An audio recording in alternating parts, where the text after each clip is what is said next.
Hello बच्चों। आज हम जो अपना नया वाला चैप्टर है वो यहाँ पे यूट्यूब पे हम देखते हैं इस चैप्टर को। तो सबसे पहली बात, जो ये चैप्टर होगा मैं यहाँ पे आपको समझा दूँगा, लेकिन आपको इसकी जो पीडीएफ है वो भी मैं प्रोवाइड करवा दूँगा आपके व्हाट्सएप पर। ठीक है, जो हमने ग्रुप बना रखा है उस पर हम प्रोवाइड करवा देंगे। तो आप सिर्फ़ और सिर्फ यहाँ पे समझने पर ध्यान देना, लिखने पे ज़्यादा ध्यान मत देना, क्योंकि आप बाद में पीडीएफ से देखकर लिख सकते हो। इसलिए यहाँ पे सिर्फ और सिर्फ समझने पे ध्यान देना, ठीक है। तो हम चलो स्टार्ट करते हैं अपना आज का जो ये नया चैप्टर है, इसको स्टार्ट करते हैं। अपशिष्ट जल की कहानी। देखिए, अपशिष्ट जल की कहानी हमारा नया चैप्टर है, अपशिष्ट जल की कहानी। तो सबसे पहले हम इस चैप्टर को स्टार्ट करते हैं, पानी को ही समझते हैं सबसे पहले। कि देखो जो हमारी पृथ्वी है उस पर कितना पानी मौजूद है। अगर किसी बच्चे को पृथ्वी के बारे में नहीं पता हो ना, तो हम सबसे पहले पृथ्वी को ही देख लेते हैं कि पृथ्वी होती क्या है। उसके बाद हम देखेंगे पृथ्वी पे पानी कितना है। देखो, जैसे मैंने आपके लिए ये देखिए, ये हमारा पृथ्वी है जहाँ पे हम रहते हैं। ये एक बॉल होती है। अगर आपको छोटी क्लास में, वैसे 6th 7th में, आपको 7th में जैसे आप है ही, 6th क्लास में आपने शायद पढ़ा होगा कि एक पृथ्वी है जिसके ऊपर हम रहते हैं। आपको यहाँ पे दो चीज़ें दिख रही होंगी। यहाँ पे एक नीला नीला कलर है और एक यहाँ पे ये ग्रीन या फिर ब्राउन कलर है, वाइट हो गया ये वाला। तो आपको यहाँ पे दो चीज़ें दिख रही होंगी। जो नीले वाला कलर है ना, ये सारा का सारा पानी है, बिल्कुल देखिए सारा का सारा पानी है। और जो ये वाला जो है ना, ये वाला एरिया जो ये हरा हरा सा दिख रहा है आपको, ये जो है आपका जो क्या है, ये धरती है। फॉर एग्जांपल अगर मैं आपको बताऊं कि हम यहाँ पे कहाँ पर रहते हैं, तो ध्यान से देखिए, ये रहा पानी, ये रहा धरती, ये रहा पानी, ये रहा धरती, ये रहा पानी, हम यहाँ पे रहते हैं। देखिए ध्यान से देखिए, ये धरती है यहाँ पे हरी वाली। इसमें से देखो, जब मैं जूम करूँगा ना आपको, तो हम यहाँ पे रहते हैं। ये अपना भारत है। आपने भारत का अगर नाम सुना हो तो ये भारत है। अगर मैं भारत को बिल्कुल ही जूम कर दूँगा तो देखिए हम यहाँ पे जाके रहेंगे अभी। देखिए यहाँ पे हम कहीं पे इसके आसपास कहीं पे रहते हैं। देखिए मैं आपको नेट को ऑन करके दिखाता हूँ। ये हमारा भारत का नक्शा है। अब देखिए,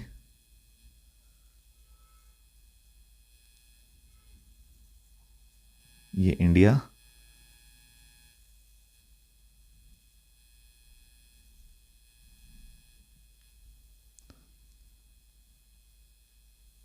देखो देखो देखो हम कहाँ गए, डायरेक्ट हम दिल्ली में आ गए। तो यहाँ से हम आपके स्कूल को भी देख सकते हैं। किसी दिन मैं क्लास में आपको दिखाता हूँ ये स्कूल का है। लेकिन ये देखिए, हम धरती के अंदर, जहाँ पे आज के टाइम पे हम दिल्ली में जो रहते हैं ना, देखिए दिल्ली के अंदर जो है हम रहते हैं, तो वहाँ पे दिखा रहा है हमें ये। लेकिन हमारे लिए आज का टॉपिक ये नहीं है पृथ्वी के बारे में पढ़ना। हमें सिर्फ क्या पता होना चाहिए कि पृथ्वी पर दो चीज़ें होती हैं। एक तो होता है पानी और एक होता है धरती। जो ये हरी हरी है और ये ब्राउन वाली धरती है, और बाकी सारा का सारा पानी है। देखिए ये सारा का सारा पानी है पृथ्वी के ऊपर, सारा ये जितना भी है सारा का सारा ये पानी है। तो हमें ये दो चीज़ें पता होनी चाहिए थी। नेक्स्ट देखिए तो हमें क्या चीज़ पता चली कि पृथ्वी पर कितना पानी मौजूद है। तो अगर मैं आपको अप्रोक्सीमेटली बताऊं, मोटे मोटे तौर पर बताऊं, तो टोटल जितनी पृथ्वी है ना, ये जो पृथ्वी है, इसके ऊपर 71% जो है ना वो पानी है, और बाकी बचा हुआ क्या है, ज़मीन है। बाकी बची हुई कितनी है, ज़मीन है। कितनी हो गई, 29% की क्या है, हमारी ज़मीन है। ठीक है, 71% पानी है। पूरी पृथ्वी का 71% जो है वो पानी से घिरा हुआ है। इतना ज़्यादा पानी है, इस चीज़ पे फोकस रखना। मैं क्या बोल रहा हूँ, इतना ज़्यादा पानी है हमारी पृथ्वी पर। ठीक है, आप इस चीज़ पे फोकस करना। लेकिन अगर मैं आपसे पूछूं कि हमारी इसी पृथ्वी पर स्वच्छ जल कितना है, साफ पानी कितना है, पीने के लिए पानी कितना है, तो आप जानकर बहुत ही आश्चर्यचकित हो सकते हैं कि हमारी पृथ्वी पर पानी, पीने वाला स्वच्छ पानी ना के बराबर बिल्कुल, या फिर बहुत ही ज़्यादा कम है। आप ये अब थोड़ा सोच रहे होंगे कि अगर हमारे पृथ्वी पर इतना सारा पानी है, इतना सारा पानी है पृथ्वी पर, 71% पानी है, तो फिर पीने के लिए पानी इतना कम क्यों है? तो देखिए, इसका सबसे बेसिक जो आंसर है, बिल्कुल ही आसान आंसर है, वो क्या है कि जितना भी पानी है ना, वो सारा का सारा गंदा पानी है। गंदा ना कहते हुए हम ये कहेंगे कि जो कि पीने योग्य नहीं है। जैसे मैं बताऊं, जो भी हमारा जो समुद्र में पानी होता है ना, वो सारा का सारा जो होता है ना, वो खारा पानी होता है। उस पानी को हम पी नहीं सकते हैं, पीने के लिए नहीं हो सकता है। तो देखिए, जो अभी मैंने आपको पृथ्वी पर जो 71% पानी दिखाया था ना, वो सारा का सारा आप मान लेते हैं समुद्र का पानी है। वो समुद्र का पानी बहुत ज़्यादा खारा होता है, जिसको हम पी नहीं सकते हैं। इसलिए मैं कह रहा हूँ कि हमारी पृथ्वी पर पानी तो बहुत ज़्यादा है, लेकिन वो पीने योग्य नहीं है। और इसका कारण मैंने आपको बता दिया कि वो खारा होगा, कोई गंदा पानी होगा, किसी में कुछ होगा, किसी में कुछ होगा, लेकिन वो पीने योग्य बिल्कुल भी नहीं है। इसका मैंने आपको जैसे जवाब दे दिया है कि पीने, जो पृथ्वी पर इतना सारा पानी पीने होने के बाद, इतना सारा पानी होने के बावजूद पीने योग्य पानी बहुत कम क्यों है? क्योंकि जो भी पानी है उसमें कुछ ना कुछ जो है दूषित पदार्थ मिले हुए होते हैं। जैसे कि मैंने आपको बताया कि यहाँ पे जो है समुद्र का पानी बहुत ज़्यादा खारा होता है। अब देखिए अगला क्वेश्चन, जो हमारे चैप्टर का नाम क्या है? आपने देखा होगा, अपशिष्ट जल की कहानी। अपशिष्ट जल की कहानी। देखिए यहाँ पे सबसे पहला क्वेश्चन क्या बनता है कि अपशिष्ट जल होता क्या है? अगर मैं आपको बिल्कुल ही सिंपल भाषा में, सरल भाषा में बताऊँ अपशिष्ट जल क्या होता है, तो जो भी आप के घर से जो भी वेस्ट जो पानी होता है ना, गंदा पानी कह लीजिए, खराब पानी कह लीजिए, जो एक मिनट, जो भी आपके घर से या फिर कहीं भी बिल्डिंग से या फिर किसी भी जगह से पानी निकल रहा, जो कि ख़राब पानी है, जिसके अंदर बहुत सारी चीज़ें मिली हुई होती हैं, जिसे हम गंदा पानी कहते हैं, झाग से भरपूर होता है वो पानी, काला पानी होता है, आपके घर की नालियों से जो पानी निकलता है, उस सारे पानी को कौन सा पानी कहते हैं? हम अपशिष्ट जल कहते हैं। अपशिष्ट जल मतलब कि गंदा पानी, गंदा पानी। ठीक है, गंदे पानी से आप समझ लीजिए। अपशिष्ट जल की कहानी हमें पढ़नी है, लेकिन उससे पहले हमें पता होना चाहिए अपशिष्ट जल किसे कहते हैं। तो आपने पता चल गया कि अपशिष्ट जल किसे कहते हैं? गंदे पानी को अपशिष्ट जल बोलते हैं। ठीक है, एक हम रिक्त स्थान वाला क्वेश्चन कर लेते हैं। घरों से निकलने वाले अपशिष्ट जल को डैश कहा जाता है।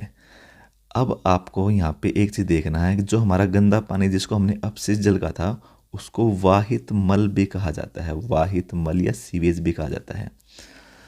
तो आपके हमने क्या देखा, जो कि गंदा पानी होता है उसे अपशिष्ट जल भी बोलते हैं, अपशिष्ट जल भी बोलते हैं, उसे वाहित मल भी बोलते हैं। वाहित मल का मतलब वही है कि जो हमारे अस्पतालों से, उद्योग से जो भी गंदा पानी निकलता है उसको हम जो है अपशिष्ट बोलते हैं, फिर वाहित मल बोलते हैं। यहाँ पे एक छोटा सा क्वेश्चन ये उठ सकता है आपके दिमाग में, क्या अपशिष्ट जल में और वाहित मल में कोई फ़र्क है? इन दोनों के बीच में कोई अंतर है? तो बहुत ही छोटा सा अंतर है। अगर आप ये जानना चाहे तो जान सकते हैं, अगर ना भी जानना चाहे तो कोई दिक्कत वाली बात है नहीं इसमें। दोनों का मतलब होता क्या है? गंदा पानी। ठीक है, दोनों का मतलब होता है गंदा पानी। लेकिन फिर भी अगर आपको इन दोनों में एक छोटा सा डिफरेंस, छोटा सा अंतर जानना हो, तो वो क्या होता, अपशिष्ट जल जो होता है ना, वो हर तरह का गंदा पानी, मान लीजिए आपके घरों से, आपके उद्योगों से, जो भी आपकी इंडस्ट्री वगैरह होती है, जहाँ पे जूते चप्पल वगैरह बनती हैं या फिर कुछ भी और सामान बनता हो, वही उद्योगों से, जहाँ भी किसान जो है जो गंदा पानी निकालते हैं, हर जगह से जो भी गंदा पानी निकलता है उसको हम अपशिष्ट जल बोलते हैं, हर जगह से। लेकिन जो ये सीवेज होता है या फिर जो भी ये वाहित मल होता है या जो सीवेज होता है, ये आपके घर से, सिर्फ और सिर्फ घर से जो गंदा पानी निकलता है ना, उसको हम वाहित मल कहते हैं। तो आपको एक अंतर समझ में आया कि अपशिष्ट जल, हर गंदे पानी को अपशिष्ट जल बोलते हैं, सिर्फ और सिर्फ जो घर से निकलता है उसको वाहित मल बोलते हैं। ये अगर आप इस अंतर को याद रखना चाहे तो याद रख सकते हैं, अदरवाइज आप बिना याद रखे भी इससे काम चला सकते हैं। और आप क्या बोल सकते हैं कि जो अपशिष्ट जल या फिर वाहित मल का मतलब क्या है, सिर्फ और सिर्फ गंदा पानी, बस, और कुछ आपको याद करने की ज़रूरत है नहीं। ठीक है। हमारा आपने एक चीज़ सोचा होगा, आपको शायद आपने हर घर में देखा ही होगा, जो आपके घर से जो गंदा पानी होता है ना, वो जाता कहाँ पर है? क्या आपने कभी सोचा है? सोचा नहीं होगा तो आपने देखा तो ज़रूर होगा कि अपशिष्ट जल जो है, जो कि गंदा पानी, वो जाता कहाँ है? तो आप सभी को पता हो, नालियों के ज़रिए वो सीवर में चला जाता है। आपने देखा होगा, नाली तो आपने सभी ने देखी है, लेकिन आपने सीवर भी देख रखा होगा। सीवर क्या होते हैं? वो जैसे गोल गोल जैसे होते हैं, आपके घर के बाहर जो नालियों के बाहर जो लगे होते हैं, उनको सीवर कहते हैं। वो सारा का सारे पानी सीवर में, नालियों में चला जाता है। ठीक है। और जो भी बहुत सारे जो सीवर लगे होते हैं, इसके बाद एक और सीवर, फिर इसके बाद एक और सीवर, और फिर इसके बाद एक और सीवर, और फिर इसके बाद ये बड़े नाले में चला जाता है। तो इस सारे सीवर को हम क्या कहते, सभी सीवर को अगर मिला दे तो उसको हम क्या कहते हैं? सीवरेज प्रणाली। इसको हम सीवरेज प्रणाली कहते हैं, या फिर वाहित मल की प्रणाली भी बोल सकते हैं हम इसको। लेकिन आपको सीवर से याद रखना, अगर क्वेश्चन ये आया कि अपशिष्ट जल जाता कहाँ पे है, तो आप बोल सकते हैं नाले में जाता है या फिर सीवर में जाता है। ठीक है। ये तो बिल्कुल ही कॉमन सा क्वेश्चन है, बिल्कुल आसान क्वेश्चन है कि जो गंदा पानी होता है, अपशिष्ट जल मतलब गंदा पानी, ये जाता कहाँ पे है? तो ये नालियों में जाता है, सीवर में जाता है। हमें अब देखना है कि जो ये सीवरेज प्रणाली है, ये हमने देख ही लिया वैसे कि सीवरेज प्रणाली किसे कहते हैं, वाहित मल उपचार किसे कहते हैं। सीवरेज प्रणाली जो इसका जो पूरी जो ये चेन बनी होती है, एक सीवर के बाद दूसरा सीवर, दूसरे सीवर के बाद तीसरा सीवर, इन सभी पाइपों का एक नेटवर्क जो होता है ना, उसको सीवरेज प्रणाली कहते हैं।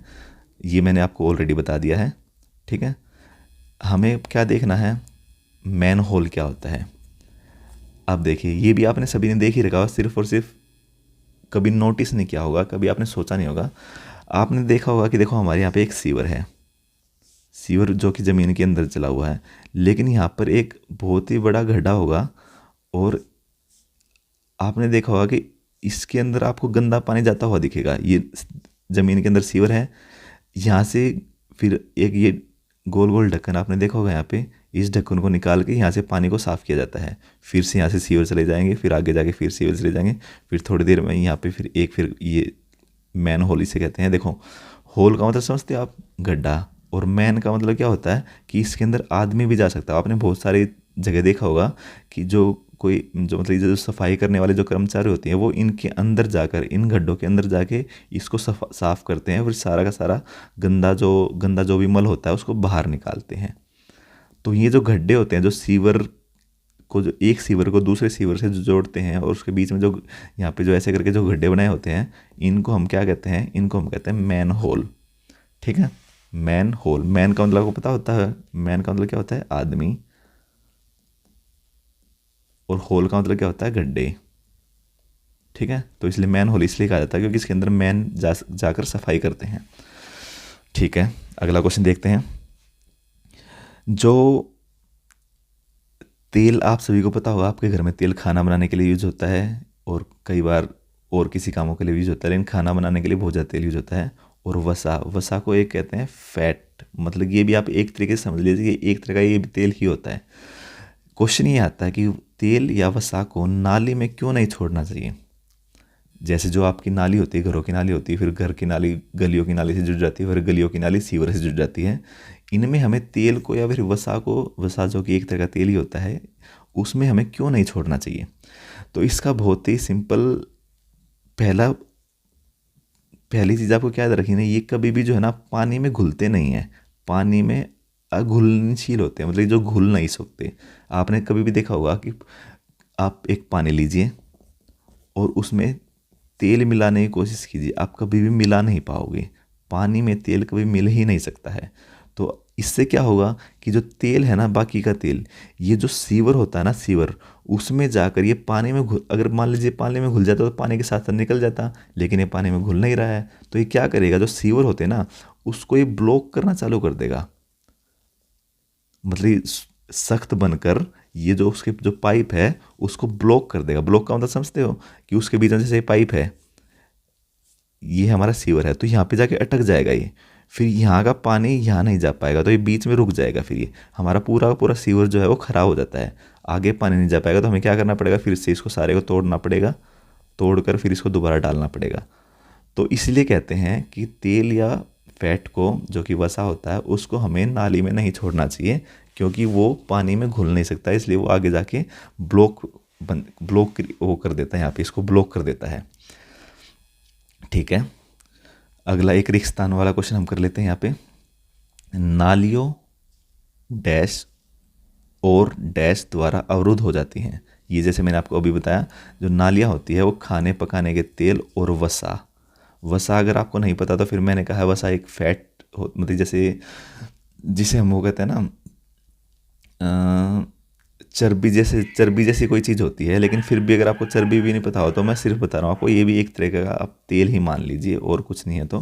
लेकिन खाने पकाना के तेल, तो यहाँ पे क्या आएगा, जो नालियाँ होती है ना वो खाने पकाने के तेल और वसा से अवरुद्ध हो जाती हैं। अवरुद्ध का मतलब क्या होता है, ब्लॉक, जो मैंने बताया ना आपको, कोई भी पाइप जो होता है वो ब्लॉक हो जाएगा इनकी वजह से। यहाँ पे जो है कुछ चीज़ अड़ जाएगी जिससे वो पानी को आगे नहीं जाने देगी। इसको कहते हैं ब्लॉक होना, आपने कभी देखा होगा ये। चलिए ठीक है, अगला देखते हैं। गंदे पानी के उपयोग का प्रभाव। बहुत ही सिंपल सा क्वेश्चन है, बहुत ही आसान क्वेश्चन है। अगर हम गंदे पानी का उपयोग करते हैं तो इससे क्या होगा, आप सभी को पता है कि गंदे पानी को अगर हम पिएंगे या फिर कुछ भी उससे नहाएंगे तो उससे बहुत सारी बीमारियां हो जाती हैं, यहाँ तक कि मौत भी हो जाती है। इसमें तो कोई बहुत ही ज़्यादा रॉकेट साइंस वाली बात है नहीं, बहुत ही आसान बात है। अगर हम गंदे पानी का उपयोग करेंगे तो बहुत सारी बीमारियां हो जाएंगी। ऐसा ही क्वेश्चन एक और आता है, स्वच्छता और बीमारी के बीच में संबंध बताइए। मतलब सफाई और बीमारी के बीच में संबंध क्या होता है, तो आप सभी को पता है, इसमें भी कोई नई बात नहीं है। अगर ज़्यादा सफाई होगी, अधिक स्वच्छता का मतलब समझते हो, सफाई, अगर ज़्यादा स्वच्छता होगी तो कम बीमारी होगी, अगर कम स्वच्छता होगी तो ज़्यादा बीमारी होगी। इसमें कोई डाउट है आपको? फिर से देखिए, अगर ज़्यादा सफाई होगी, ज़्यादा सफाई होने से कम बीमारी होगी, अगर कम सफाई होती है तो उससे ज़्यादा बीमारी होती है। ये भी इसमें कोई बहुत बड़ी बात नहीं है, बिल्कुल ही आसान सी बात है। इवन ये पूरा चैप्टर ही बहुत ज़्यादा आसान है, सिर्फ और सिर्फ समझने, थोड़ा सा प्रैक्टिकल, मतलब कि हमारे आसपास जो हो रहा है उसको सिर्फ समझने की देरी है, बाकी ये चैप्टर बहुत ज़्यादा आसान है। अगला देखिए, अनौपचारिक मानव मल स्वास्थ्य के लिए खतरा है, समझा। ये भी वही क्वेश्चन है। अनौपचारिक मतलब समझते हो, मतलब कि जो कि गंदा पानी जो होता है जिसको अभी तक ठीक नहीं किया गया हो। अनउपचार मतलब जिसका भी उपचार नहीं किया गया हो, मतलब जो पानी अभी भी गंदा ही हो, वो गंदा जो मानव का जो मल होता है, या फिर पानी बोल लीजिए, मल बोल लीजिए, वो स्वास्थ्य के लिए खतरा क्यों है। ये भी वही चीज़ है, बिल्कुल सेम जो हमने अभी तक पढ़ा है कि उससे क्या क्या होता है। जल प्रदूषण होता है, मृदा को प्रदूषण होता है, लेकिन सबसे ज़्यादा हमें क्या चीज़ देखने की, इनसे बीमारियाँ होती हैं। बीमारियों के जो मैंने नाम भी लिखे हुए, टाइफाइड हो गया, पोलियो हो गया, हेपेटाइटिस हो गया, ये सारी बीमारियाँ आपने देखा होगा, आपने बहुत बार सुना होगा टाइफाइड हो रखा है, इसको पोलियो हो रखा है। तो ये सारी बीमारियाँ जो है गंदा पानी से होती हैं। ठीक है, तो यहाँ पे प्रश्न वही है, अनौपचारिक मानव मल स्वास्थ्य के लिए खतरा है, समझाएं। इसका मतलब ये है कि इससे क्या खतरा होता है। तो हमें सबको पता बीमारी हो जाती है, बीमारियों के एक दो नाम बता देना। ठीक है, अब देखिए, एक बहुत ज़रूरी प्रश्न है ये, जो अपशिष्ट जल होता है, देखो जो ये अपशिष्ट जल होता है, इसका मतलब मैंने क्या बताया आपको, गंदा पानी। ठीक है, गंदा पानी, क्या ये गंदा पानी एक बेकार पानी होता है? प्रश्न को समझने की कोशिश करिए, मैं क्या बोलना चाह रहा हूँ। जो ये अपशिष्ट जल होता है, क्या यह एक बेकार पानी होता है? इससे मैं ये बोलना चाह रहा हूँ आपसे कि जो अपशिष्ट जल होता है ये गंदा जरूर होता है, लेकिन ये बेकार नहीं होता। बेकार का मतलब ये होता है कि क्या हम इसको उपयोग में ले सकते हैं। तो इसका जवाब क्या होगा कि हम इसको, गंदे पानी को तो उपयोग में नहीं ले सकते, लेकिन हम एक काम कर सकते हैं, इसको साफ करके, मतलब कि जो अपशिष्ट जल है ना, देखो अपशिष्ट जल को तो हम उपयोग में नहीं ले सकते, यूज मतलब कि उपयोग में नहीं ले सकते। ठीक है, लेकिन अगर मैं इसको साफ कर दूं कैसे ना कैसे करके, तो इसको उपयोग में लिया जा सकता है, इसको उपयोग में लिया जा सकता है। ये मैं यहाँ पे कहना चाह रहा हूँ। क्या अपशिष्ट जल बेकार पानी है? तो नहीं, अपशिष्ट जल बेकार पानी नहीं होता है, इसको साफ करने के बाद उपयोग में लिया जा सकता है। ठीक है, तो ये यहाँ पे मैं कहना चाह रहा था।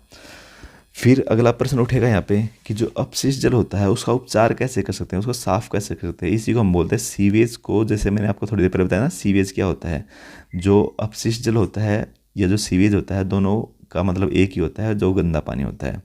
अपशिष्ट जल को या फिर सीवेज का उपचार कैसे किया जा सकता है, या फिर यहाँ पे तो प्रश्न ये है अपशिष्ट जल उपचार या सीवेज उपचार क्या है। तो यहाँ पे तो हमने अभी देखा कि अपशिष्ट जल उपचार का मतलब क्या है, जल की सफाई। जो ये गंदा पानी है इसकी सफाई करना अपशिष्ट जल का उपचार कहलाता है या फिर सीवेज का उपचार कहलाता है।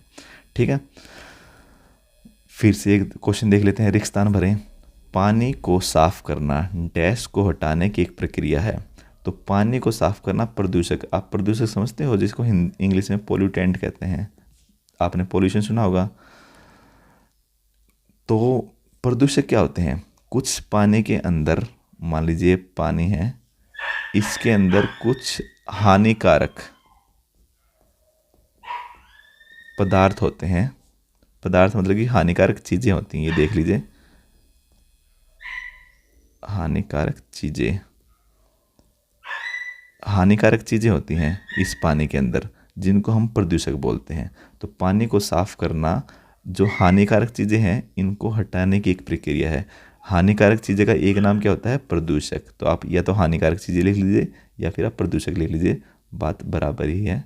जो भी आप यूज़ करना चाहे वो यूज़ कर सकते हैं। ठीक है, अभी मैंने क्या बताया आपको कि जो सीवेज उपचार है, मतलब कि जो अपशिष्ट जल का जो उपचार है, मतलब ये गंदे पानी का जो इलाज है, मतलब ये गंदे पानी की जो सफाई है, वो अगर हम कर लें तो हम उस पानी को फिर से उपयोग में ला सकते हैं।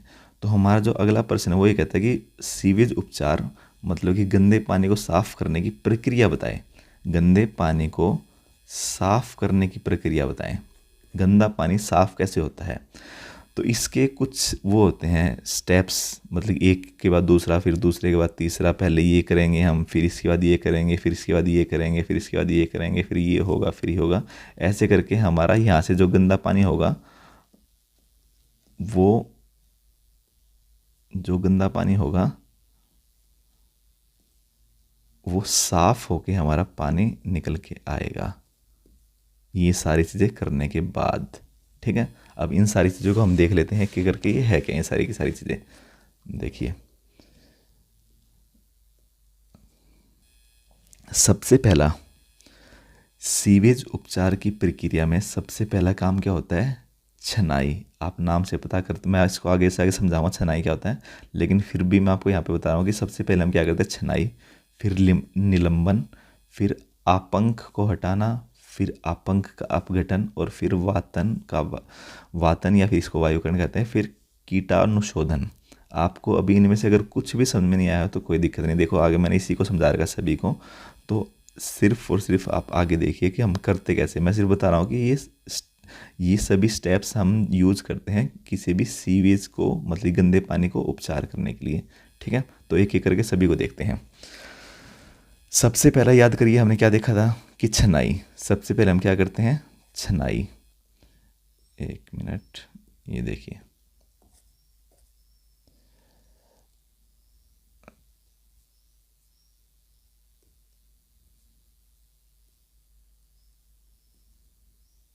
एक मिनट, ये देखिए,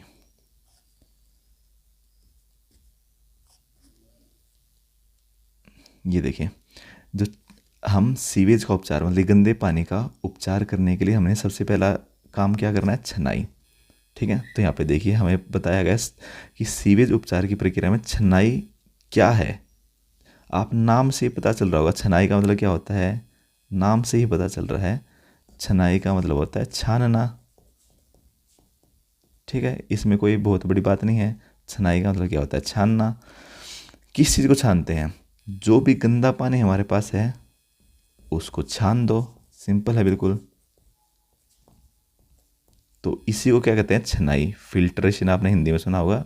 एक और निस्पंदन, ये याद करो या मत करो कोई दिक्कत नहीं है, लेकिन आपको छनाई याद करना है। तो छनाई से आपको कोई भी चीज़ रटनी नहीं है। छनाई का मतलब क्या है, सिर्फ और सिर्फ छानना। किसको छानना, गंदे पानी को छानना। जो भी गंदे पानी में बहुत बड़ी बड़ी पन्नी वगैरह या फिर बहुत बड़ा कुछ भी कपड़ा कुछ भी पड़ा हो, वो बड़ी चीज़ें होने की वजह से वो छन कर साइड में निकल जाएगी।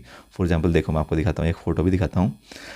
ये क्या है, ये लोहे की रोड है, ये सारी की सारी ये लोहे की रोड है जिसमें से पानी तो आराम से जा सकता है। लेकिन ध्यान से देखिए, यहाँ पे कोई बोतल फंसी हुई होगी, कोई पन्नी फंसी हुई होगी, कोई बहुत सारी चीज़ें हैं जो कि इसके अंदर नहीं जा पाएंगी। तो जो ये गंदा पानी यहाँ से आएगा वो इसके अंदर, जो साफ़ पानी तो आगे चला जाएगा, साफ़ थोड़ा बहुत साफ़ पानी तो आगे चला जाएगा, बाकी जो मोटे मोटी जो गंदी चीज़ें हैं जो कि इसको पार नहीं कर पाएंगे वो यहीं पे अटक जाएंगे। इसी को तो हम छानना बोलते हैं।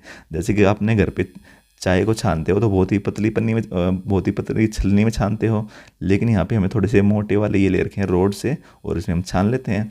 इसका नाम क्या होता है? सलाख छन्ने। आपने सलाखें देखी हैं? सलाखें, सलाखें का मतलब क्या होता है? रोड। ये जो ये क्या होती हैं? सलाखें होती हैं ना ये। तो ऐसे यहाँ पे हैं, तो सलाख का मतलब कि सलाखें, और उनके अंदर से हम पानी को पास करते हैं, जिससे कि मोटी मोटी जो बोतल वगैरह होती है, पन्नी वगैरह होती है, यहीं पे रह जाती हैं, आगे नहीं जा पाती। ठीक है, तो ये देखिए, ये हमने क्या देखा? जो पहला जो स्टेप है पानी को साफ़ करने का, सीवेज का उपचार करने की पहली प्रक्रिया क्या है? छनाई। ठीक है, दूसरी प्रक्रिया देखिए क्या है। ये तो पहले ये वही प्रश्न जो हमने देख लिया, अपशिष्ट जल मतलब गंदा पानी के उपचार करने के लिए सलाखें, सलाखा हमने देखा ना, इसको सलाखा बोलते हैं, सलाखें बोलते हैं इनको, इसमें से पानी को पास करते हैं।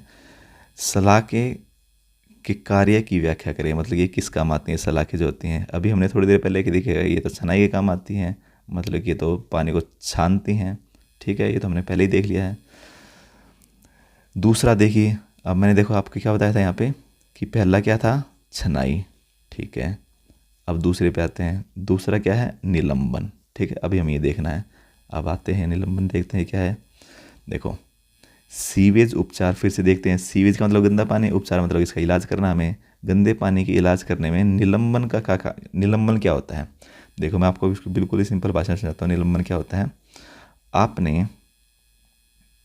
यहाँ पे देख लीजिए, आपने कभी भी एक चीज़ देखना, एक गिलास लेना, इसके अंदर पानी लेना, गंदा पानी, इसके अंदर आप जिसके अंदर मिट्टी मिली हुई हो, जिसके अंदर क्या मिली हो? मिट्टी। ठीक है, उस गंदे पानी को यहाँ पे डाल देना जिसकी मिट्टी मिली होती है। ठीक है, आप इसको 10 से 15 मिनट अगर आप छोड़ दोगे ना इसको, जिसके अंदर मिट्टी मिली हुई थी, इस पानी में आपको मिट्टी मिलानी थी, आप क्या देखोगे? 10 से 15 मिनट बाद सारी की सारी मिट्टी नीचे जम जाएगी, सारी की सारी मिट्टी मिट्टी नीचे आ जाएगी। ठीक है, और ऊपर क्या रह जाएगा? ऊपर रह जाएगा पानी। क्या आप ऐसा सोच पा रहे हो कि मैं बोलना चाह रहा हूँ? आप एक ऐसा पानी लीजिए जिसमें मिट्टी मिली हुई हो बहुत ज़्यादा, उसको इसमें डाल दीजिए, 10-15 मिनट के लिए छोड़ दीजिए। आप क्या देखोगे कि जो मिट्टी होती है वो सारी की सारी नीचे जम जाएगी और पानी ऊपर रह जाएगा। फिर आप पानी को निकाल सकते हो। इसी को क्या कहते हैं? निलंबन। इसी चीज़ को कि जो मोटी मोटी जो चीज़ें होती हैं वो भारी होने के कारण थोड़े समय बाद नीचे बैठ जाते हैं, इसी को कहते हैं निलंबन की प्रक्रिया। ठीक है, पहला काम हमने क्या किया? याद कीजिए, पहले हमने छाना था, फिल्टर किया था, मतलब कि छाना था। दूसरा काम हमने क्या किया? जो पानी हमने छान दिया ना, छानने के बाद हमने क्या किया? उस छाने हुए पानी को हमने एक ऐसे बहुत ही बड़े टैंक में डाल दिया, और टैंक में थोड़ी देर के लिए ऐसे ही रखा उसको, 2 दिन 3 दिन के लिए ऐसे ही रखा। इससे क्या हुआ कि वो जो पानी में जो भी मोटी मोटी जो मिट्टी थी या फिर और भी बहुत सारे जो मल थे वो नीचे बैठ जाएंगे। छाने हुए पानी की बात कर रहा हूँ मैं। छाने हुए पानी को हमने ये किया है कि इसको हमने बहुत बड़े टैंक में डाल दिया ताकि ये जो मिट्टी वगैरह और मल वगैरह नीचे बैठ जाए और ऊपर पानी पानी रह जाए। तो ये दूसरा स्टेप था, ये दूसरी प्रक्रिया थी। ये पहली प्रक्रिया छानने वाली, दूसरी प्रक्रिया निलंबन वाली। ठीक है, निलंबन का मतलब फिर से बता देता हूँ मैं, क्या होता है कि पानी को किसी टैंक में छोड़ देना कुछ दिनों के लिए, ताकि जो भी वेस्ट वाली चीज़ें होती हैं वो नीचे बैठ जाएं। ठीक है, चलिए यहाँ पे हम देखते हैं कि आपंक क्या होता है। आपंक, ये भी एक शब्द है। अब मैंने आपको क्या बताया है, जैसे ही हमने उस टैंक में पानी को 2-3 दिनों के लिए छोड़ दिया था, सारे के सारा मल, सारे की सारी मिट्टी वो नीचे बैठ जाएगी। ये जो मिट्टी या फिर जो मल है ना, ये मल, मल समझते हो? मिट्टी, आप देसी भाषा में देख लीजिए, जो मिट्टी है, जो गंदी मिट्टी है वो नीचे बैठ जाएगी। इसी गंदी मिट्टी को क्या कहते हैं हम? आपंक। और आपने तो ये नाम तो बहुत बार सुन रखा होगा, कीचड़। मतलब जो नीचे क्या रह जाएगा? ये कीचड़ रह जाएगा नीचे, तो इसी को आपंक बोलते हैं, इसी को कीचड़ बोलते हैं। और ये नीचे बैठ जाता है, जो हमने पीछे वाली प्रोसेस में देखा था। तो मल जैसे ठोस पदार्थ जो नीचे बैठ जाते हैं इसे कीचड़ कहते हैं। कीचड़ की बजाय, कीचड़ तो आप सभी को पता ही होता है, लेकिन आपको ये वर्ड भी याद रखना है, ये वाला जो शब्द है, ये आपंक, ये वाला शब्द भी आपको याद रखना है, ठीक है। कीचड़ को हटाना क्या है, आप सभी को पता है कि जो हमारा कीचड़ आ चुका है इसको हटा देंगे, कैसे ना कैसे करके। कैसे हटाएंगे? सबसे पहले तो हम जो पानी है ऊपर के पानी को हटा देंगे और फिर हम इसको नीचे वाले कीचड़ को हटा देंगे। तो इसमें तो कोई नई बात नहीं है। अब देखिए, कीचड़ मतलब कि यहाँ पे मैं फिर लिख देता हूँ आपंक, क्योंकि कीचड़ इतना ज़्यादा ज़रूरी शब्द नहीं है, क्योंकि ये तो बहुत ही कॉमन टर्म है। लेकिन आपके पेपर में अगर आपंक आ गई तो आप सोचते रह जाओ कि आपंक का मतलब क्या होता है। तो फिर बता देता हूँ मैं कि आपंक का मतलब क्या होता है। आपंक वही कीचड़ है जो कि नीचे बैठ गया था, जैसे कि इसको हमने 2-3 दिनों के लिए छोड़ा था, ठीक है। हमारा प्रश्न क्या है, कीचड़ का अपघटन क्या होता है। आप याद कीजिए, मैंने आपको जब क्लास में क्या बताया था, अपघटन क्या होता है। अपघटक, अपघटक, जो कि हमारा जो 1 वाला जो चैप्टर था उसमें मैंने आपको अपघटक के बारे में बताया था। तो फिर से बता देता हूँ, कोई दिक्कत नहीं है, यहाँ पे एक और बता देता हूँ। पहले तो आपको अपघटन का मतलब पता होना चाहिए क्या होता है। आप याद कीजिए कि हमने पिछले चैप्टर में क्या पढ़ा था कि जो सूक्ष्म जीव होते हैं ना, सूक्ष्म जीव मतलब कि बहुत ही छोटे जो जीव जंतु होते हैं, वो हमने पिछले में पढ़ा था जानवर, मरे हुए जानवर के बारे में पढ़ा था। मरे हुए जानवर का ह्यूमस बना देते हैं उसका, बचे हुए जो भी होता है। हमने पिछले चैप्टर में पढ़ा था कि जो जीव, सूक्ष्म जीव होते हैं, वो मरे हुए जानवरों का ह्यूमस बनाकर उसको मिट्टी में मिला देते हैं। यहाँ पे हम मरे हुए जानवर की बजाय क्या यूज़ करेंगे, कीचड़। मतलब देखिए, हमारे पास यहाँ पे आ चुका है आपंक, मतलब कि कीचड़, ठीक है। ये आ चुका है, मैंने यहाँ पे घेर दिया है सारा का सारा। अगर मैं इसके ऊपर सूक्ष्म जीव को छोड़ दूँ, सूक्ष्म जीव को छोड़ दूँ, तो ये क्या करेंगे, इसका भी अपघटन कर देंगे। अपघटन, इसका भी अपघटन कर देंगे और इसको भी फिर क्या कर देंगे, जैसे इन्होंने जानवर, जो मरे हुए जानवर का ह्यूमस बनाया था ना, ऐसे ही इसका भी ये ह्यूमस बना देंगे और इसको ह्यूमस बनाकर इसको क्या कर देंगे, मिट्टी में मिला देंगे, ठीक है। तो यहाँ पे सिर्फ फ़र्क क्या हुआ, पिछली बार हमने यहाँ पे एक मरा हुआ जानवर लिया था, इस बार हम यहाँ पे कीचड़ या आपंक ले रहे हैं। काम वही है, सूक्ष्म जीव कर रहे हैं, सूक्ष्म जीव आपंक या कीचड़ को ह्यूमस बना रहे हैं, मिट्टी में मिला रहे हैं, बस बात वही है, ठीक है। तो कीचड़ का अपघटन फिर से देख लीजिए, कीचड़ का अपघटन क्या होगा, यही जो मैंने थोड़ी देर पहले बताया, कीचड़ का अपघटन कर दिया मैंने यहाँ पे। अपघटन मतलब कि ह्यूमस बना देना उसका। अगला देखिए, ये जो मैंने आपको एक चीज़ और बताई थी यहाँ पे पिछली वाले, अगर आपको याद हो तो, कि सूक्ष्म जीव कौन जो अपघटन करते हैं। अपघटक, मैंने आपको 2 अपघटक के नाम भी बताए थे, एक था बैक्टीरिया और एक था कवक, ठीक है। याद कीजिए, जब हम पिछले चैप्टर में सूक्ष्म जीव की बात कर रहे थे कि किसी भी 2 सूक्ष्म जीव की बात कीजिए जो कि अपघटक हैं, एक मतलब जो भी चीज़ों को ह्यूमस में कन्वर्ट करते हैं, ह्यूमस में बदल देते हैं। तो हमने देखा था एक बैक्टीरिया, एक कवक। यहाँ पे भी बैक्टीरिया और कवक ही काम कर रहे हैं, लेकिन यहाँ पे एक आपको एक चीज़ बताता हूँ मैं, एरोबिक बैक्टीरिया और एनारोबिक बैक्टीरिया क्या होते हैं, इन दोनों में फ़र्क देखिए। आपको बैक्टीरिया पता चल गया क्या होता है। बैक्टीरिया मतलब कि सूक्ष्म जीव, सूक्ष्म मतलब कि बहुत ही छोटे, और जीव मतलब कि जो कि जीवित हों। सूक्ष्म मतलब कि बहुत छोटे हैं, जीव मतलब कि जीवित, जिसका नाम बैक्टीरिया है।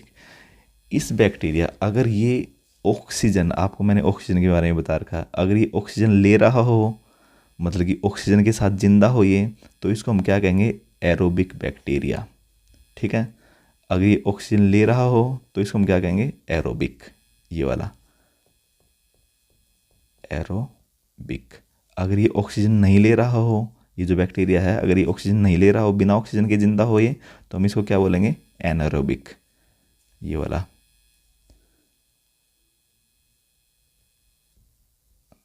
रोबिक, ठीक है। तो हम इसको ये वाला एनारोबिक बोलेंगे। फिर से बताता हूँ मैं, जो ये बैक्टीरिया है अगर ये ऑक्सीजन के साथ जिंदा हो, ऑक्सीजन जो कि एक गैस होती है, तो इसको हम एरोबिक बोलेंगे। अगर बिना ऑक्सीजन के जिंदा हो तो हम इसको एनारोबिक बोलेंगे, ठीक है। बैक्टीरिया वही है जो मैंने आपको बताया था कि ये अपघटन करने में काम करता है। अपघटन मतलब क्या होता है कि जो किसी भी चीज़ को ह्यूमस में बदल देते हैं उसको अपघटक बोलते हैं। अगला देखते हैं बायोगैस क्या है। यहाँ पे हमने क्या चीज़ देखी है, जो ये बैक्टीरिया है ना, जो ये इस कीचड़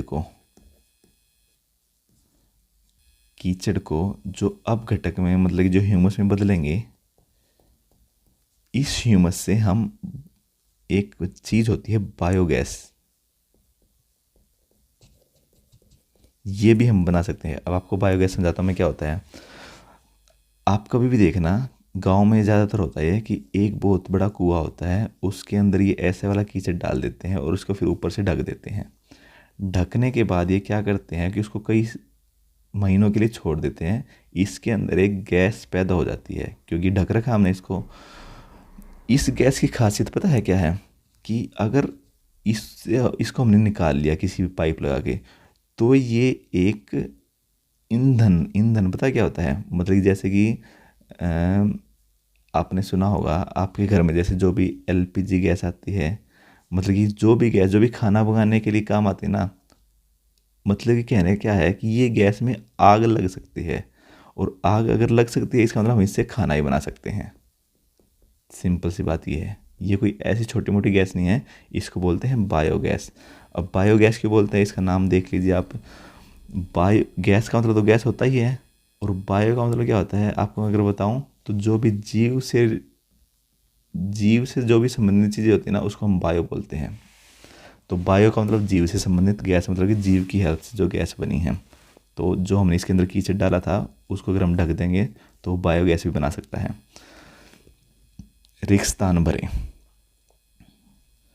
सूखे डैश का उपयोग खाद के रूप में किया जा सकता है। अभी मैंने आपको बताया कि जो आपंक है, आपंक मैंने यहाँ पे जो कीचड़ यूज किया था इसको मैंने आपको क्या बताया था, इसको आपंक भी बोलते हैं।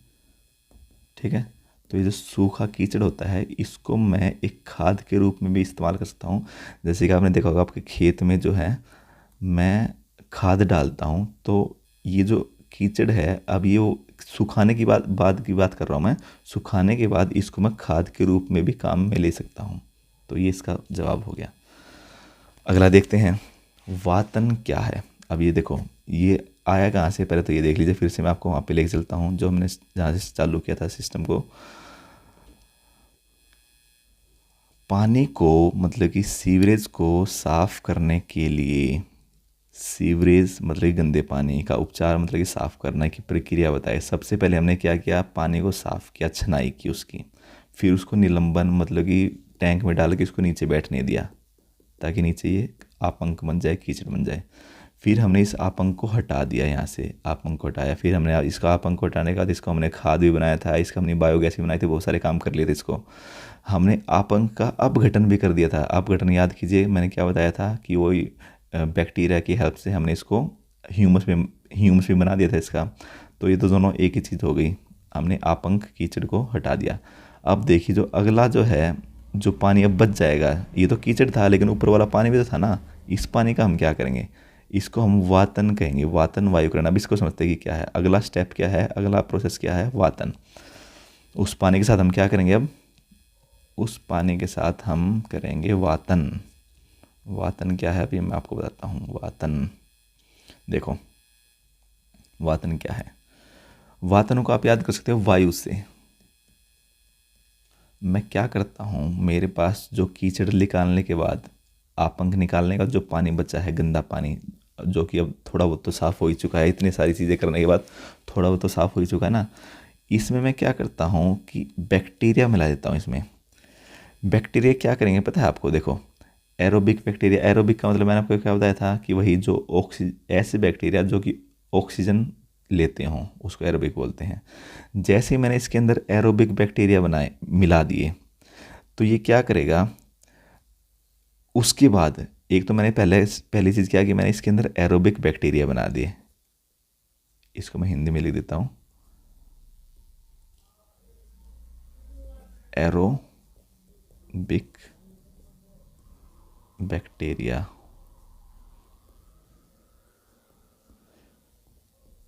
बैक्टीरिया सबसे पहले मैंने क्या किया, इस पानी के अंदर मैंने एरोबिक बैक्टीरिया बनाया। दूसरा काम क्या किया मैंने, जो कि बहुत ज़रूरी काम है, इसके अंदर मैंने हवा डाल दी बहुत ज़्यादा। मतलब जैसे आपने देखा होगा, इसके अंदर पाइप डाल के और एक हवा छोड़ दो इसके अंदर, हवा इसके अंदर घुल जाएगी ऐसे करके करके कर करके। इससे फ़ायदा क्या होगा, जो ये हवा डालने से, मतलब ये वायु डालने से होगा क्या, कि जो ये एरोबिक बैक्टीरिया है ना, ये बहुत ही जल्दी अपना काम चालू कर देंगे। एरोबिक बैक्टीरिया का जो भी काम होता है पानी को साफ़ करने का, वो बहुत ही जल्दी जल्दी होने लग जाएगा, क्योंकि हमने इसके अंदर हवा डाल दी है। तो एरो बैक्टीरिया को बढ़ाते भी हैं, मतलब हवा डालने से एरोबिक बैक्टीरिया बढ़ भी जाएंगे और अपना काम भी जल्दी जल्दी करेंगे। इसलिए देखो, इसका नाम जो है वातन है। वातन का मतलब मैंने क्या होता है, वायु, वायु को डालना। किसके अंदर डालना, पानी के अंदर। कौन से पानी के अंदर, जो कि थोड़ा बहुत गंदा पानी है, जिसके अंदर हमने पहले एक थोड़े बहुत एरोबिक बैक्टीरिया भी डाल रखे हैं। पानी के अंदर जिसके अंदर एरोबिक बैक्टीरिया, उसके अंदर हवा डालने से होगा क्या, जो भी वो बैक्टीरिया है वो जल्दी जल्दी अपना काम करेंगे, वो बहुत ज़्यादा मात्रा में बढ़ने लग जाएंगे, बढ़ेंगे भी और अपना काम भी जल्दी जल्दी करेंगे। सफाई भी, उस पानी की सफाई भी जल्दी जल्दी करेंगे। तो इसको क्या बोलते हैं, इस प्रोसेस को, इस पूरी इसको क्या बोलते हैं, वातन। ठीक है, इस पूरी प्रोसेस को क्या बोलते हैं, वातन। अगला देखते हैं। जब हमने वातन किया, फिर बताता हूँ, वातन का मतलब कि पानी के अंदर हवा डालना। पानी के अंदर जब हमने हवा डाली तो उससे क्या परिवर्तन आएगा, तो जो सबसे पहला परिवर्तन आएगा, पानी का रंग बदल जाएगा। आप कभी डाल के देख लेना, कि कोई भी पानी लेना, उसके अंदर हवा डाल देना, पाइप एक, जैसे कि मान लीजिए पाइप लेना और पाइप से मुंह से इसमें हवा डाल देना इस पानी के अंदर, तो आप क्या देखोगे, पानी का रंग बदल जाएगा। ये तो बहुत ही सिंपल सी चीज़ है, तो बहुत ही आसान चीज़ है, कोई दिक्कत नहीं है। अगला देखते हैं, क्या वातन मतलब कि हवा डालने से गंध बदल जाएगी। जो हमने क्या देखा था, वो जो पानी था वो गंदा था पानी। हमने क्या देखा कि जैसे ही हमने इसके अंदर हवा डाली, हवा डालने से उसकी गंध भी चली गई। और क्यों चलेगी, मैंने आपको बताया था कि इसके अंदर जो बैक्टीरिया थे वो काम ही यही करते हैं। उनका काम ही यही है कि जो इसके अंदर जो भी गंदगी बची हुई थी वो खा लेना। तो इसलिए वो बैक्टीरिया, पानी के अंदर जब बैक्टीरिया था उसके अंदर जब हमने हवा और डाल दी, हवा डालने से वो बैक्टीरिया ने अपना काम और अच्छी तरीके से किया। अगला काम देखते हैं। देखिए, मैंने अभी तक आपको क्या बताया, फिर से वहाँ पे चलते हैं। अपना पानी को साफ़ करने की जो प्रक्रिया थी, देखिए फिर से देखिए, हमने क्या देखा, पानी को साफ़ करने की प्रक्रिया में सबसे पहले क्या देखा, पानी को हमने छाना, फिर उसको निलंबन किया, मतलब कि उसको छोड़ दिया कई दिनों के लिए ताकि नीचे कीचड़ बन जाए। उस कीचड़ के साथ हमने जो करना था कर दिया। कीचड़ करने का जो बचा हुआ पानी था उसको हमने वातन किया, उसके साथ हमने वातन किया। वातन का मतलब कि वायुकरण, मतलब कि उसके अंदर वायु डाली हमने, और वायु डालने से क्या हुआ, जो भी गंदा पानी था वो बैक्टीरिया ने उसको साफ़ बना दिया। पानी अब ज़्यादा, मतलब कि पानी जो कि पहले बहुत ही गंदा पानी था, जो कि सीवरेज था, जो कि गंदा पानी था, वो अब बहुत बड़ी मात्रा में साफ़ हो चुका है। अब उसके अंदर जो भी थोड़े बहुत जो भी कीटाणु बचे होंगे ना, अब हमें उसका कीटाणु शोधन करना है। देखिए, आखिरी है ये कीटाणु शोधन, आखिरी स्टेप है ये। इसमें हम देखते क्या करते हैं,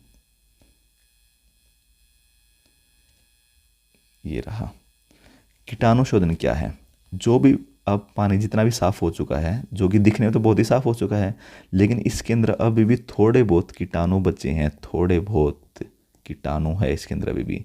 इसको भी हमें हटाना है, क्योंकि हमें तो पानी को पीना है ना। थोड़े बहुत भी कीटाणु अगर चले गए तो हम बीमार हो जाएंगे। तो इस कीटाणु को हटाने की प्रक्रिया को क्या कहते हैं, कीटाणु शोधन। जो आखिरी पानी में, जो कि अधिक, मतलब अब जो कि ज़्यादातर साफ़ हो चुका है, इस पानी में जो कि कीटाणु हैं थोड़े बहुत जो बचे हुए हैं, उनको भी साफ़ करना क्या कहता है, कीटाणु शोधन।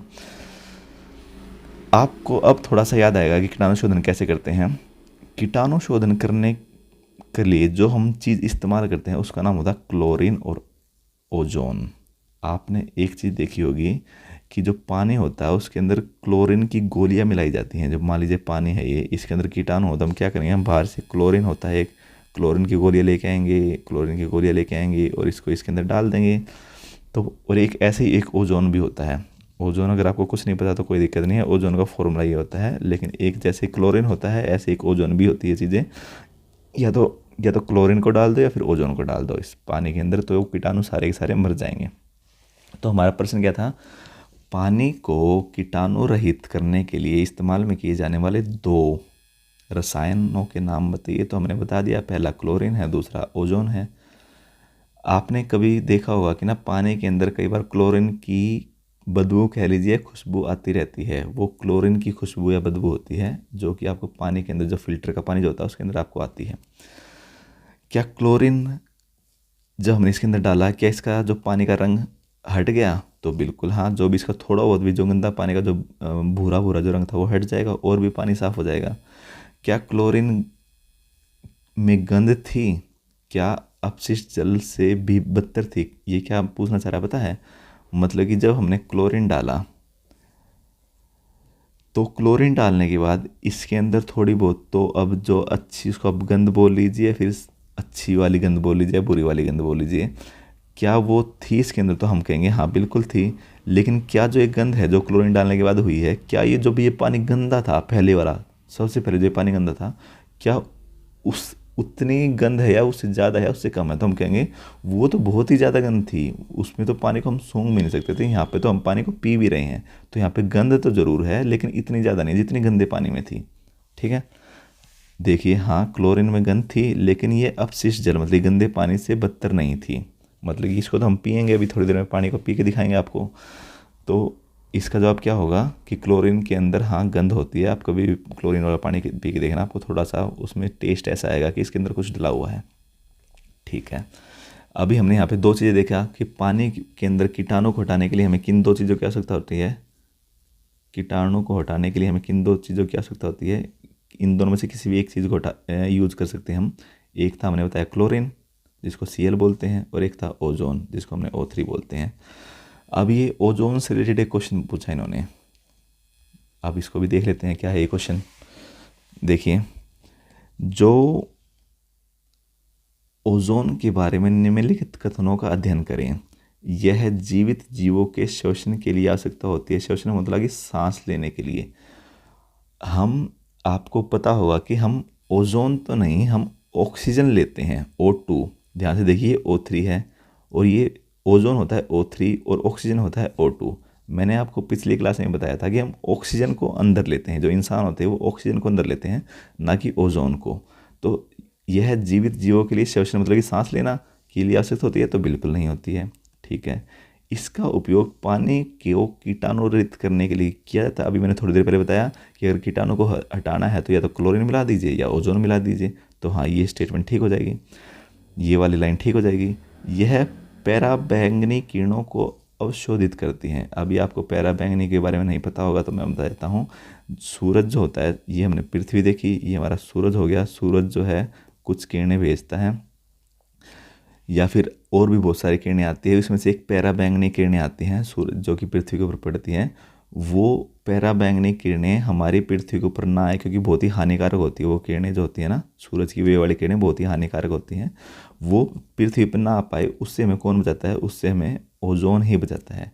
तो यह पैराबैंगनी किरणों को अवशोषित करता है, मतलब कि उसको रोकता है। तो बिल्कुल ठीक है, ये रोकता है। हवा में इसका अनुपात लगभग 3% है। जो हवा होती है पृथ्वी की साइड में, इसमें इसका अनुपात 30% है? नहीं, 3 नहीं है, 0.0003% है, बहुत ही कम होता है। तो ये स्टेटमेंट भी गलत हो जाएगी, आखिरी वाली भी। तो इसका जवाब क्या होगा? इसमें सिर्फ और सिर्फ दो स्टेटमेंट ठीक हैं। मैं आपको फिर बता देता हूँ कौन सी दो हमें जो कि ठीक है। एक तो ये वाली स्टेटमेंट ठीक है, इसका उपयोग पानी में कीटाणु रहित करने के लिए किया जाता है ओजोन का। और एक ये वाली ठीक है, यह पैराबैंगनी किरणों को अवशोषित करता है, मतलब ये रोकता है। तो इसका जवाब क्या हो जाएगा?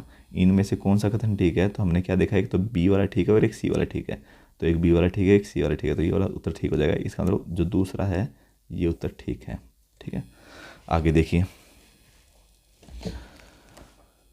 अपशिष्ट जल, फिर से बताता हूँ मैं। अपशिष्ट जल मतलब गंदा जल, गंदा पानी जो कि हमारे घर से बाहर निकलता है, फैक्ट्रियों से निकलता है, को शुद्ध करने के लिए किन किन चरणों की आवश्यकता होती है? मैंने आपको स्टार्टिंग में ही बताया था। सबसे पहले छनाई करते हैं, फिर निलंबन करते हैं, फिर आपंक को हटाते हैं। तो ये सारी चीज़ें हम करते हैं। इसके अलावा हम 2-3 चीज़ें और लिख सकते हैं जो कि मैंने आपको वहाँ पे बताया था, जिसमें कि एक था वातन और एक था आपका इसको कीटाणु को हटाने वाला को क्या कहते थे हम? कीटाणु, ये रहा कीटाणु शोधन। यहाँ पे हम दो चीज़ें और लिख सकते हैं, वातन भी लिख सकते हैं और कीटाणु शोधन भी लिख सकते हैं।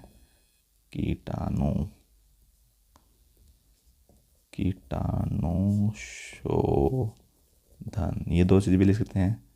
लेकिन आपको फिर से मैं याद दिला दूँ, पहले छनाई करते हैं, फिर निलंबन करते हैं, फिर आपंक को हटाते हैं, फिर वातन करते हैं, फिर कीटाणुशोधन करते हैं। ठीक है, ये अब आपको सारी चीज़ें समझ में आ गई होंगी। अगर नहीं समझ में आ रही है तो मैं आपसे रिक्वेस्ट करूँगा कि आप इस वीडियो को कम से कम 2 से 3 बार देखें। आगे बढ़ते हैं। क्या सीवरेज उपचार प्रक्रिया एक भौतिक, जैविक या रासायनिक प्रक्रिया है? आपको अगर इनका मतलब नहीं पता तो फिर मैं बता देता हूँ। भौतिक होती है कि जैसे कि मैं भौतिक को कैसे समझाएं आपको। रासायनिक मतलब आपको पता होगा जो कि रसायन होते हैं, जो केमिकल की हेल्प से अगर मैं उसको साफ़ कर रहा हूँ। जैविक होता है कि मैं जीव की हेल्प से साफ़ कर रहा हूँ। भौतिक होता है कि मैं सिर्फ और सिर्फ ना ही जीव हो ना ही केमिकल हो। मैं जैसे कि छानना एक क्या है, छानना, इसमें मैंने क्या किसी जीव को यूज़ किया है? नहीं। छानने में क्या मैंने किसी रसायन का यूज़ किया है, केमिकल का? नहीं। तो छानना एक भौतिक प्रक्रिया है। यहाँ पे क्वेश्चन क्या पूछा जा रहा है पता है? जो सीवेज का उपचार है, जो मैंने गंदे पानी का जो उपचार किया, मैंने गंदे पानी को साफ़ किया, क्या उसमें मैंने भौतिक प्रक्रिया का यूज़ किया है? क्या मैंने जैविक प्रक्रिया का यूज़ किया है? क्या मैंने रासायनिक प्रक्रिया का यूज़ किया है? या फिर तीनों का यूज़ किया मैंने? तो आपका जवाब क्या होगा कि हमने जब सीवेज मतलब कि गंदे पानी को साफ़ करने के लिए हमने तीनों चीज़ों का यूज़ किया है। भौतिक, फॉर एग्जाम्पल मैं आपको बताता हूँ, मैंने छानने के लिए भौतिक प्रक्रिया का यूज़ किया। जैविक आपको मैंने बताया था कि जब मैंने बैक्टीरिया को डाला था उसके अंदर, पानी के अंदर, ताकि वो पानी साफ़ हो जाए, तो उसको मैंने जैविक वाली चीज़ों को यूज़ किया है। रासायनिक मैंने आपको अभी बताया था कि ना, हम क्लोरीन डालते हैं, फिर ओजोन डालते हैं, ये क्या है? रसायन है। तो पानी को साफ़ करने के लिए हम केमिकल भी डालते हैं। तो तीनों चीज़ों का हम उपयोग करते हैं पानी को साफ़ करने के लिए। तो इसका जवाब क्या हो जाएगा? तीनों। भौतिक भी होता है, जैविक भी होता है, रासायनिक भी होता है। ठीक है, भौतिक भी होता है, जैविक भी होता है, रासायनिक भी होता है। सीवेज निपटाने के लिए वैकल्पिक व्यवस्था, मतलब कि अभी तक हमने क्या देखा कि जो एक घर है हमारा, घर के अंदर से क्या होगा कि सीवेज निकल के जाएगा, गंदा पानी निकल के जाएगा, और वो अपना एक सीवर से दूसरे सीवर, दूसरे सीवर से तीसरे सीवर में जाता रहेगा। ये पूछ रहा है कि क्या कोई इसके अलावा कोई और तरीका है? सीवर के अलावा क्या कोई और तरीका है ताकि हमारा जो गंदा पानी होता है वो सीवर में न जाके कहीं और जाए? तो इसका भी तरीका होता है। मान लीजिए मैं सीवर में ना भेज कर यहाँ पे एक बहुत ही बड़ा गड्ढा बना दूँ, बहुत ही बड़ा गड्ढा अपने घर के ही नीचे, तो मैं उस पानी को सारे गड्ढे में डाल दूँगा सीवर में ना भेजने की बजाय, ताकि मुझे उसको ठीक भी करने की कोई दिक्कत ना हो, वो पानी किसी और नदी में जाके ना मिले, वो नदी को गंदा भी ना करे। मैंने यहाँ पे एक गड्ढा बनाया और उस गड्ढे में जाके उसको डाल दिया। तो सीवरेज मतलब गंदे पानी को निपटाने के लिए कोई और तरीका है? तो हाँ, एक तरीका तो ये है कि मैंने गड्ढा बनाकर उसमें डाल दिया, और इसको फिर एक और तरीका होता है कि इसमें मैंने रासायनिक शौचालय, मतलब ये जो गड्ढा बनाया था इसमें मैंने एक तो सिर्फ और सिर्फ डाल दिया, दूसरा होता है कि इसके अंदर रसायन भी मिला दो। रसायन मतलब कि वही जो मैंने आपको बताया था कि केमिकल वगैरह भी मिला दो। तो ये 2-3 काम होते हैं। सेप्टिक टैंक आपके घर में देखा ही होगा कि वो एक वो ट्रक आता है सेप्टिक टैंक का लेकर, और वो गंदे पानी को ले जाता है। आपने देखा होगा बहुत सारी जगह। तो ये इतना ज़्यादा ज़रूरी नहीं था। स्वच्छता से संबंध में एक सक्रिय नागरिक की अपनी भूमिका बताएं। ये क्वेश्चन क्या कह रहा है? ये कह रहा है कि भाई देखो, साफ अगर आपको पानी को साफ करना है तो हमें क्या घर में ऐसे क्या काम करने चाहिए जिससे हमारा पानी कम से कम गंदा हो? तो ये उत्तर आपको खुद ही देना पड़ेगा, मैं आपको नहीं बताऊंगा, क्योंकि आपको खुद सोचना है कि हम घर में ऐसा क्या करें कि जिससे हमारा पानी गंदा ना हो, या फिर सीवरेज में पानी गंदा ना जाए। तो इससे जैसे एक तो मैंने आपको इसी वीडियो में बताया है कि हमें क्या करना चाहिए। जो भी तेल होता है, खाने वगैरह का जो तेल होता है, हमें कोशिश करनी चाहिए कि ये जो है पाइपों में ना जा पाए। एक तो मैंने ही बता दिया आपको, लेकिन आपको ऐसे ऐसे बहुत सारे जवाब देने हैं, 2 3 4 आपको खुद देखने हैं कि हमें ऐसा क्या क्या करें। चलो मैं आपको एक और बता देता हूँ। हम चाय बनाने के बाद क्या होता है, जो पत्ती होती है ना चाय की, उसको हम जो हमारा वॉश बेसिन होता है उसी में छोड़ देते हैं, और फिर वो जाके गंदे पानी मतलब वो सीवर में जाके अटक जाते हैं। तो एक तो तेल नहीं, हमें तेल को पाइप में नहीं डालना चाहिए, दूसरा हमें पत्ती को भी नहीं डालना चाहिए। ऐसे करके हम बहुत सारी चीज़ें कर सकते हैं कि जो घरों में हम करते हैं, लेकिन जिसको हमें नहीं करना चाहिए। ठीक है, तो आपको एक दो और सोच के आप लिख देना यहाँ पे। अब देखते हैं, फिर से मैं कहता हूँ, ये वीडियो मैंने बहुत ही जल्दी बनाई है। मैं फिर कह रहा हूँ, ये वीडियो मैंने बहुत ही जल्दी बनाई, जब जाके मुझे इस वीडियो को बनाने में 1 घंटा लग गया है। मुझे पता था अगर मैं आराम से समझाऊंगा तो मुझे इसको कम से कम 3 से 4 घंटे लग जाएंगे, लेकिन फिर भी मैंने इसको जल्दी क्यों ख़त्म किया? क्योंकि मैं ये चाहता हूँ कि आप इस वीडियो को एक बार नहीं, कम से कम 2 बार, 3 बार, 4 बार, जब तक आपको समझ में नहीं आया ना, जब तक इस वीडियो को देखते रहें। पहली बात तो ये। दूसरी बात क्या है कि आपको इसमें से नोट्स बनाने की ज़रूरत नहीं है, क्योंकि मैं आपको अभी थोड़ी देर में पीडीएफ सेंड कर दूँगा, तो आप उस पीडीएफ से देखकर नोट्स बना लेना। इसमें खाली वीडियो से आपको खाली देख देख के खाली समझना है। अगर समझ में नहीं आ रहा है तो फिर मैं कह रहा हूँ कि आप वीडियो को 2 बार देखो, वीडियो को 3 बार देखो, वीडियो को 4 बार देखो। अगर फिर भी समझ में नहीं आ रहा तो आप मेरे को स्कूल में जिस टाइम मेरा पीरियड होता है उस टाइम पे आप पूछ सकते हो कि सर मुझे ये समझ नहीं आ रहा, मुझे ये समझा दो, मैं आपको उस टाइम पे समझा दूँगा। लेकिन मैं आपसे पूछूंगा कि क्या आपने वीडियो को 2 बार देखा, कि आपने वीडियो को 3 बार देखा, तो आपको कहना पड़ेगा कि हाँ मैंने 2-3 बार देख लिया है, तभी मैं आपको समझा पाऊँगा। क्योंकि एक बार देखने से शायद आपको समझ में ना आए, लेकिन अगर आप 2 या 3 बार देख लोगे तो आपको अपने आप ही समझ में आ जाएंगी चीज़ें, आराम आराम से देखोगे तो। ठीक है, तो चलिए आज के लिए इतना ही, धन्यवाद।